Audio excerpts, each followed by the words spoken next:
নিরামিষ মোচার তরকারি।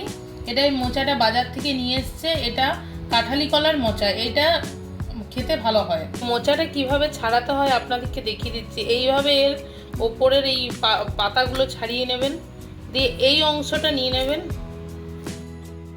এই ফুলগুলোর থেকে এই শক্ত অংশটা ছাড়িয়ে ফেলবেন, আর এই প্লাস্টিকের মতো অংশটা ফেলে দেবেন প্রত্যেকটা থেকেই।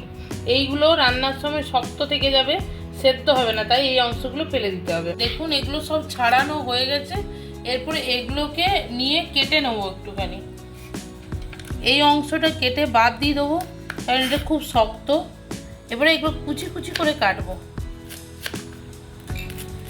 দেখুন এগুলো কোচানো হয়ে গেছে, এইভাবে সবগুলো কুচিয়ে নিয়েছি। কেটে রাখা মোচাটা নুন হলুদ দিয়ে সিদ্ধ করে নিয়েছি, তারপরে জলটা ছেঁকে নিয়েছি। আলু কুচিয়ে নিয়েছি, আর আদা জিরার পেস্ট বানিয়ে নিয়েছি, একটু গরম মশলাও বেটে রেখেছি, আর 2 ঘন্টা আগে ছোলাটা ভিজিয়ে রেখেছিলাম, ছোলার ডাল। সর্ষের তেল দিয়ে নিচ্ছি। তেলটা গরম হয়ে গেছে, এতে 5 ফোড়ন হিসেবে গোটা জিরে, তেজপাতা, শুকনো লঙ্কা আর একটা দারচিনির টুকরো দিয়েছি। ফোড়নটা ভাজা হয়ে গেছে, এরপরে কুচনো আলুগুলো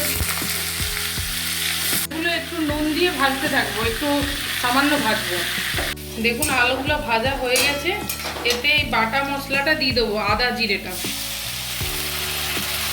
এরপরে এটাকে একটু কষতে থাকবো। 1/2 চামচ হলুদ গুঁড়ো দিয়ে দিচ্ছি।